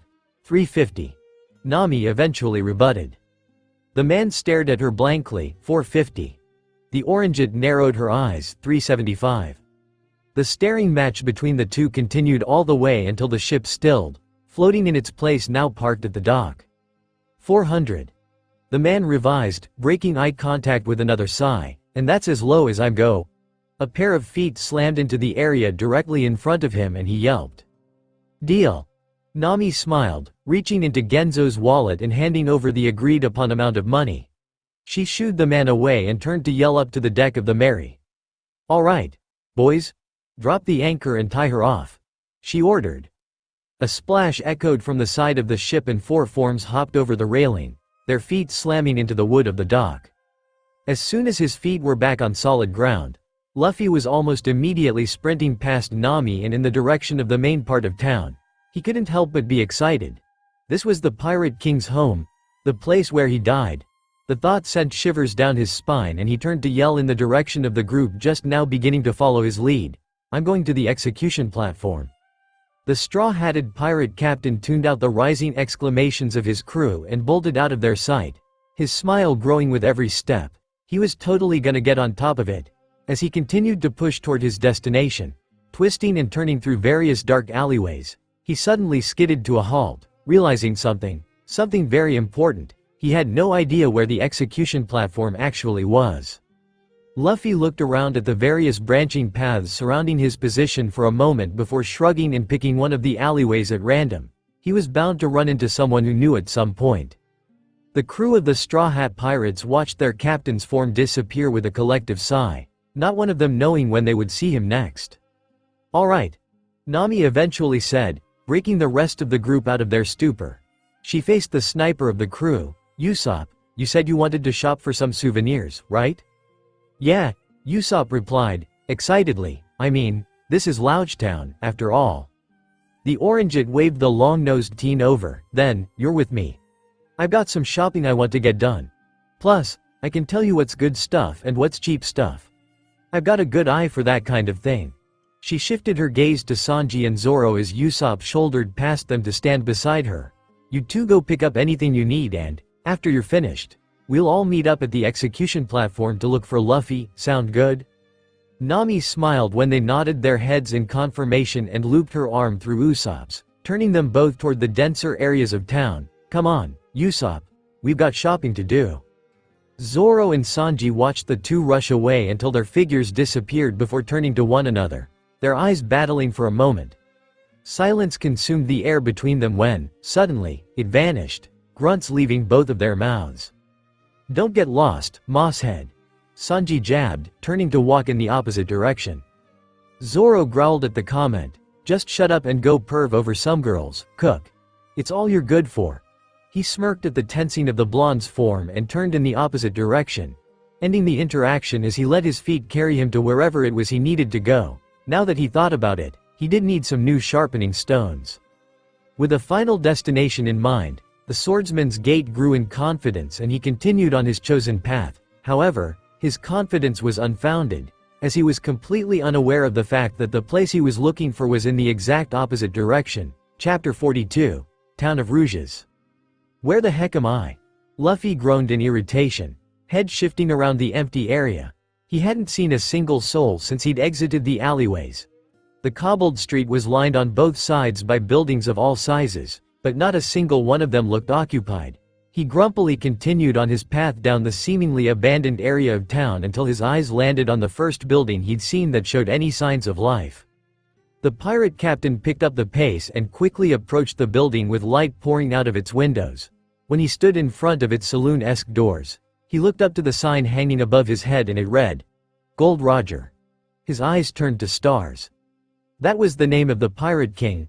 With his original goal shifting to the back of his mind to make room for his new excitement, he entered the bar with a grin. "Hello?" Luffy shouted through the empty room, the doors to the establishment swinging behind him. When no answer came, he began to worry that there would be no one there. However, as soon as the thought crossed him, a gruff voice from behind the bar grabbed his attention. "The hell do you want?" Raoul growled, grumpily making his way to shoo the young boy back outside. "We're closed. I'm shutting this place down." The words made Luffy grumble and he crossed his arms, his pouting gaze meeting the small man approaching him. "What the heck? Why, old man? 'Cause there ain't no more business to be had in this town." Raoul growled in irritation. "Ever since that damn smoker set up shop here, all my regulars disappeared along with anyone else that used to come to this bar." Smoker, Smoker. Why did that sound so familiar? Who the heck is Smoker? The boy asked, trying to reason out why he felt like he'd heard the name before. It sounded so much like, wait, Smoker, Smoke. It only took a moment, but his eyes suddenly widened to the size of large saucers. Before the man could reply, Luffy piped back up, looking at him incredulously. "You mean, Smokey's here? In Loungetown?" Zoro looked up from the ground when the faint bustling of a crowd met his ears. It was by absolute and complete coincidence that the swordsman had gotten to where he was. He'd taken a series of twists and turns that no ordinary human being would ever even think to. In other words, his feet never failed him. He smirked and continued at the same pace until he eventually passed through a small alleyway that led to a busy street filled with people. It only took him a moment of searching before he found what he was looking for, his eyes landing on a sign above the doorway of one of the buildings. It read, Ipponmatsu's Arms Shop. The green-haired teen grinned and began to push his way through the crowd, shouldering past various townspeople to make his way to the weapon shop. Without any pause in his step, he opened the door to the establishment and made his way inside, his eyes glancing around appraising LY. The many armaments that met his eye reminded him of brewer's blades, although he had to admit, the selection in Saul's shop seemed of much higher quality. "Can I help you, son?" a voice asked from behind the counter on the other side of the room. Zoro turned toward the back of the space and was met with a man bearing one of the strangest haircuts he'd ever seen. The black hair on the sides of his head had been fashioned into wings. He shook his head and approached the register. "I'm looking for some sharpening stones if you've got 'em." "For what kind of weapon?" Ipponmatsu asked, unconsciously staring at the young man as he approached. It was strange, but he had a sort of presence to him, but there nonetheless. It was something he'd grown keen on sensing with all of the different types of people that had come and gone from his shop, but he'd never felt it from someone so young. "Katana," the Verde answered, flashing his 3 sheathed swords at the shop owner. The man's eyes roamed over the 3 blades tucked into the boy's black sash, and they immediately widened at the sight of 2 of them. He began to sweat. It couldn't be that was Wado Isamanji, and his gaze shifted to the blood-red sheath of the katana next to it. It was Sandai Kitetsu. That sword was supposed to be there, with him. He'd been furious when the blacksmith from East Lodestone had gone back their deal. "Sue, can you help me out, or what?" Zoro questioned, uncomfortably. When the man made no reply, this guy was really interested in his swords. Ipponmatsu shook his head and couldn't help the frown that consumed his face, his jealous eyes coming back up to meet the young man's. Maybe he could convince the kid to sell them. He didn't look all that smart, more of a musclehead if you ask him. Still, for some reason, he felt like it would be next to impossible to get those katana away from him. "You'll find some over in those drawers," he answered with a shake of his head, begrudgingly pointing toward the side wall. The swordsman grinned at the reply and turned away, moving to where he'd been directed. "I appreciate." The bell above the front door rang, stopping him, and both the heads of the shop's 2 occupants turned toward the entrance. "Ipponmatsu," Toshigi exclaimed brightly, letting the door shut behind her as she stepped into the building. "I'm here to pick up Shiger." Zoro's eyes widened and he froze like a prey caught in the eyes of its predator. Why the hell was she there? It didn't take him long to remember he'd already been given the answer to his question. A memory from many months in the past playing behind his eyes. "You're hearing me, right, Straw Hat?" Smoker asked through the butt of his cigar. "You destroyed an entire island, not a town, an island." He frantically waved his hands, referencing the rubble that surrounded them on almost all sides. "Clockwork isn't even habitable anymore, you damn idiot." Usopp glanced between the 2 and then to the 5 Trump pirates in handcuffs lying on the ground between them. He groaned to himself. For some reason, he didn't like the odds of leaving there with the money for their bounties. Honestly, at this point, he just hoped they didn't get arrested. Luffy groaned and fell onto his back, the bruises covering his body making him hiss as he looked up to the sky. "They took my ship," he reasoned with a frown, sitting back up to look the man in the eye. "Besides, pretty much everyone made it out okay because of those science guys and their parachutes. So what's the big deal, Smokey?" He still couldn't believe it. The one time he lets Levi go swimming instead of making him stay and protect Mary. He sighed. It had all worked out in the end and the Mary was now safe, waiting for them on the outskirts of the slowly sinking island. "They took your ship," the Marine parroted with an exhale of smoke, rubbing his temples in frustration. "An entire island was destroyed because someone took your ship." "Are you even listening to me?" Toshigi growled at the tuned-out bounty hunter. Zoro turned away from the conversation between the 2 and couldn't help his small jump when he faced the girl in front of him. Every time, he just still couldn't believe it. She looked exactly like her, so much so, that he'd accidentally called her that more than a few times. He shook his head, sighing. "Not really, copycat." It was the only way he could stop himself from calling her Kuina. "That's not my name and you know it, Roronoa," the swordswoman growled, her finger poking into Zoro's chest. "Because of you 3 bounty hunters, our transfer to Louchtown has been postponed. Again," she shouted in irritation. She'd been pulled in way too many different directions in the past couple of months due to their destructive antics and she was tired of it. "Why's that my problem?" the Verde asked blankly. no small amount of boredom lacing his voice. Tashigi growled once again, her ire at the insufferable bow, because it's always your damn fault. Frustration made her throw her hands in the air, 4 times. Roronoa. We've had our transfer postponed 4 different times in just the last 2 months, all because of Mary's terrible try. Roronoa? Tashigi exclaimed in surprise. She quickly reined in the emotion and it was replaced by suspicion, her eyes narrowing. What are you doing in Louchtown?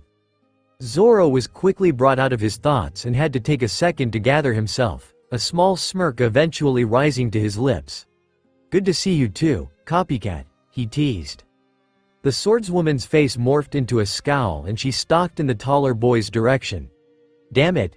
You know that's not my name, she hissed angrily, her steps thumping heavily into the wood. Zoro waved the woman away and made to step past her approaching form. He didn't really care to deal with her at the moment. He didn't need another lecture about how she'd take his swords if he used them for evil or something like that. He never really listened. He shook the thoughts away, his eyes shifting back to the wall he'd been directed to by the shop owner. Whatever. Tashigi stuck her arm out and halted the Verde's steps, her scowl still firmly rooted in place. I asked you a question, Roronoa, what are you doing in Louchtown?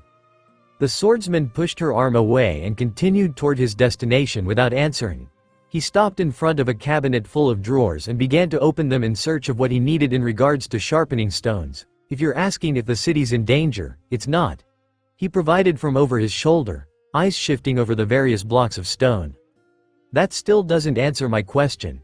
The woman argued, frowning at Zoro's back. If Roronoa was there, it meant Straw Hat Luffy and Long Barrel Usopp were somewhere as well, and if they were on the job, there had been rumors of Setsuko the Vile being somewhere on the island.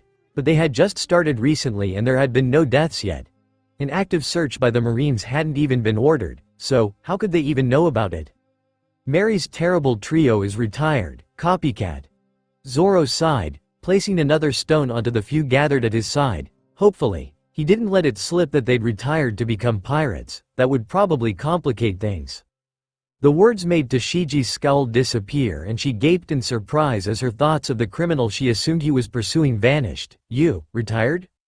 Yep.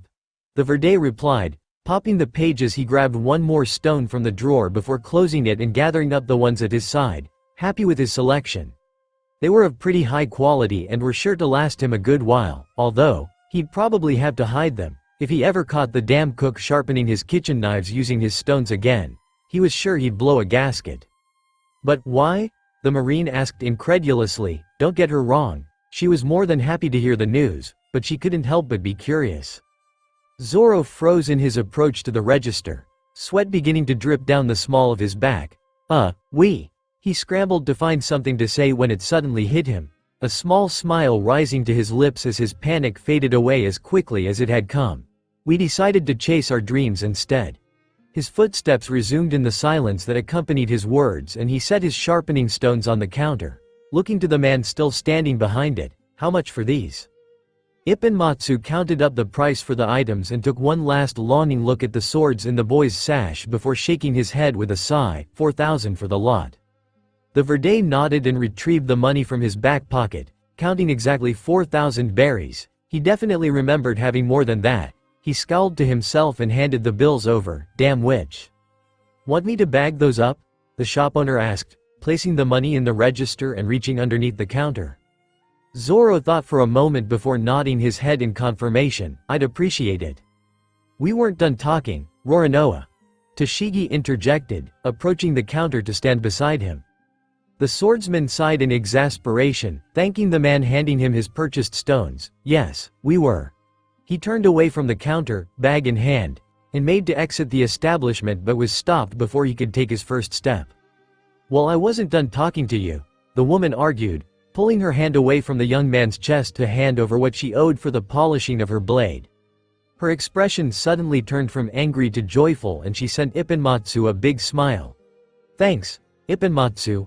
I really appreciate it, she exclaimed, her features almost immediately darkening once again. She turned, expecting to find Zoro on her heel and her eyes widened when they were met with empty space. The bell above the door suddenly rang and Tashigi growled in irritation, grabbing Shiger off the counter before sprinting in the direction of the entrance. Damn it. Roronoa, get back here, I'm not done with you.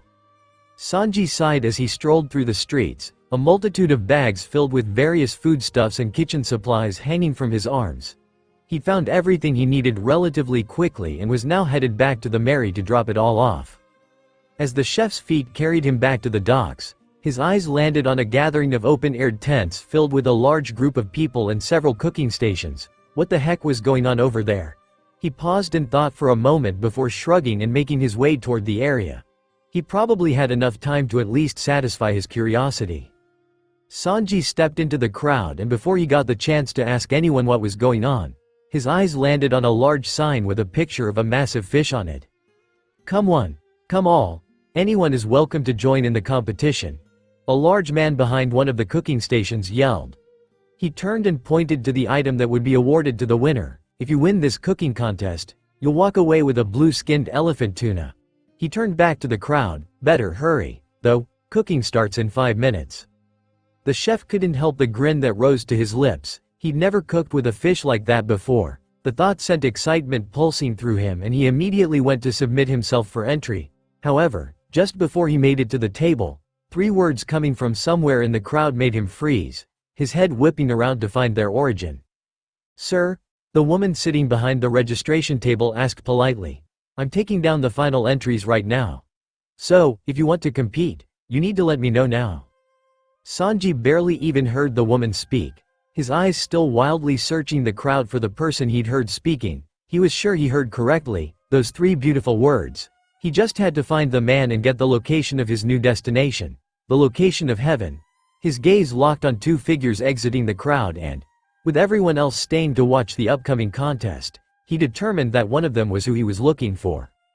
The team shouldered his way through the packed bodies as quickly as he could without losing any of the items in his bags, and eventually exited the large group of people with his targets just about to turn off into a dark alleyway.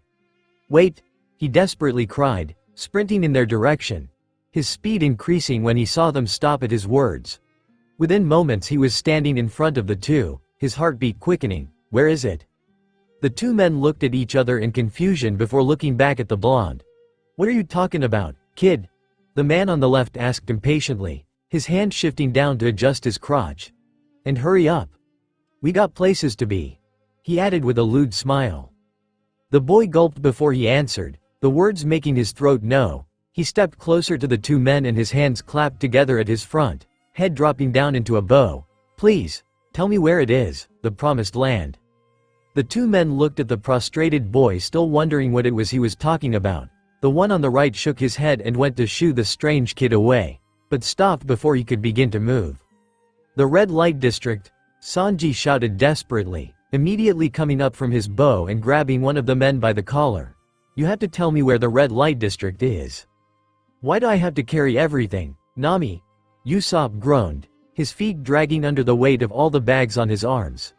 If he'd known this was what Nami wanted him for, he would have gone shopping by himself. "Oh, stop complaining, Usopp," the orange-haired girl replied over her shoulder, eyes scanning for any other stores that interested her. "You wouldn't make Kaya carry her bags, would you?" The words made the long-nosed teen sigh in defeat. She kinda had a point there.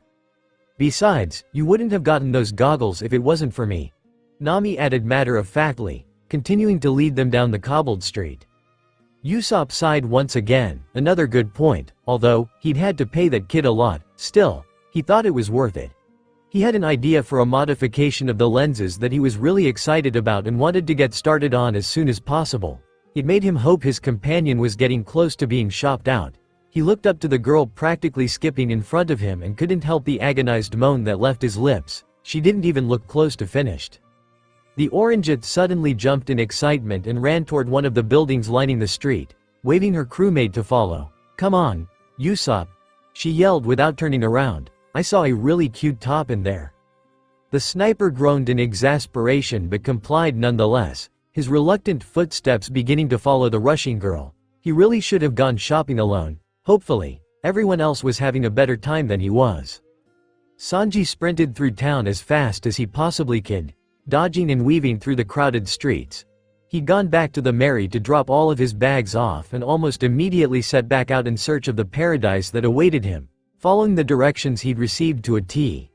It seemed like every step that brought him closer to his destination made his heart beat just a touch faster, mind running wild with thoughts of what Loungetown's red light district would be like.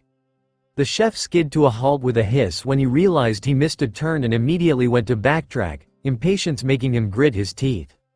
He couldn't afford to make mistakes like that, this was too important. He took his first step down the street he'd previously missed and was surprised to see how dark it was. The men said it would be abandoned, but he looked back out at the well-lit road behind him busting with life and shrugged, his heart rate somehow rising even higher. Once he made it through there, he would arrive in heaven. With a gulp and a shaking pair of footsteps, Sanji started down the path in front of him, his eyes cautiously shifting through the darkness. He didn't need anything stopping him from making it to his goal, to his destiny. He shook the lewd thoughts from his brain and continued on his way, stepping carefully through the ransacked street. The place wasn't just abandoned, it was practically destroyed. Just what the hell had happened there? The silence of the area was eerie, considering the crowded street as his back, and the blonde teen couldn't help but shiver uncomfortably, the air feeling slightly moist on his skin. Something about this place was strange. He continued to slowly step through the dark street when something made him suddenly stop.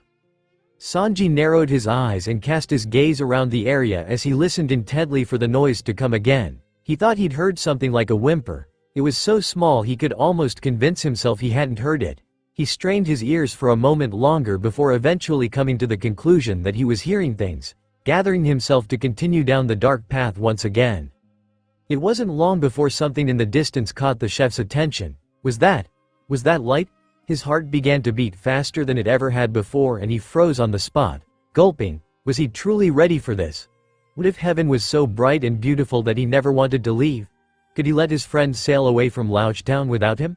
His momentary indecisiveness kept him glued in place, and before he could come to a decision, he heard the noise again.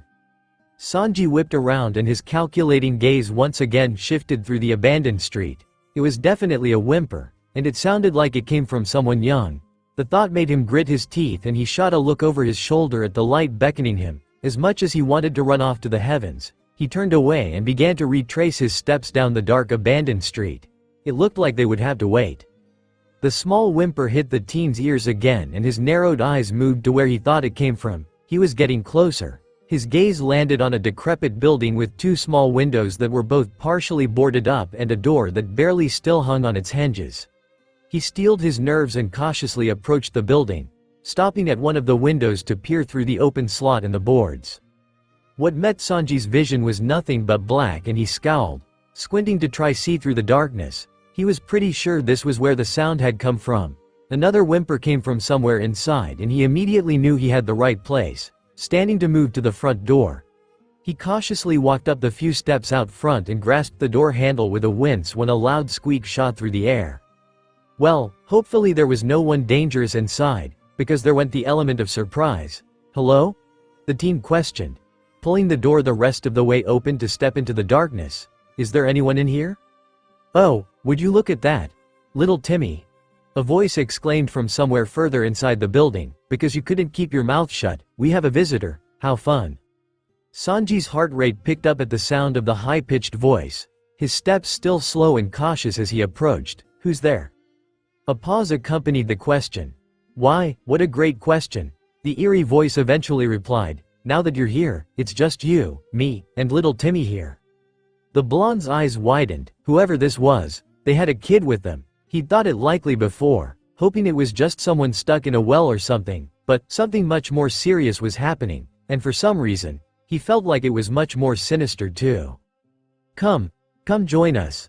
I was just wrapping up the appetizer and getting ready for the main feast, the voice exclaimed, something like insanity tickling at its edges. Sanji's eyes had adjusted to the darkness enough to see and he inched into the room the voice was coming from, his muscles tensing in preparation for a fight. His eyes shifted across the empty space, small steps continuing to slowly bring him forward, and, when his vision met the origin of the voice, they landed on a scene that looked like it came straight out of a nightmare. A woman's headless body lay on the ground in front of another woman while ruby-red blood dripped from her large smile. Her face was angular and would be traditionally quite beautiful if not for the massive amounts of scarring that covered her skin. She had long greasy locks of black hair that looked like it hadn't been washed in years, and she stared at the teen with a look of excitement.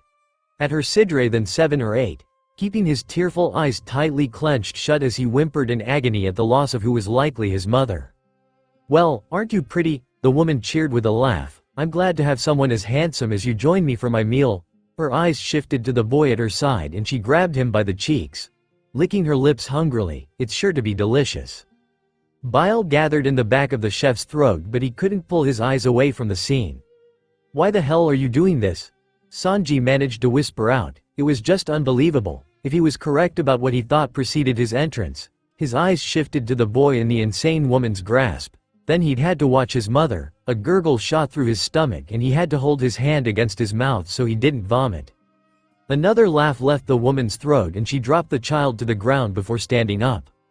"Such an interesting question you ask, but let me ask you one instead," she exclaimed, stepping over the body on the ground in front of her. "If I told you why, would it really change anything?" She skipped in the blonde boy's direction and began to circle him, her finger dragging along the fabric of his suit jacket. "Whether I do what I do for enjoyment, or out of revenge, or maybe even some other reason, you'll never be able to see it the way I do."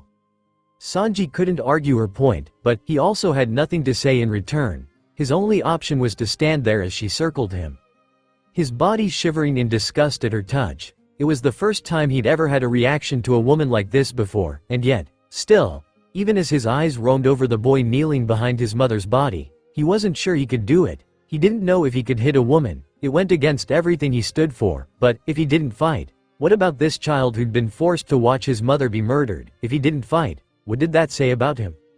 "I will tell you this though," the woman stopped circling Sanji and moved to make her way back to where her meal sat waiting for her. "The reason I eat the mother's head in front of the kid." She stepped back over the dead woman's body and once again grabbed the child by his cheeks, wild laughter beginning to leave her lips as she lifted him into the air to put on display for her visitor. "This is why." A blank look had settled in the young boy's eyes while he was held in the air, seemingly no longer caring of the situation he was in. The only thing that indicated any sort of consciousness was the steady stream of tears pouring from his hazy orbs. Sanji had to resist the urge to vomit once again. The kid was broken. His mind shattered beneath the weight of all he'd been put through. It made him sick, and yet, still, he hesitated, indecisiveness eating at his mind. It was all just happening too fast.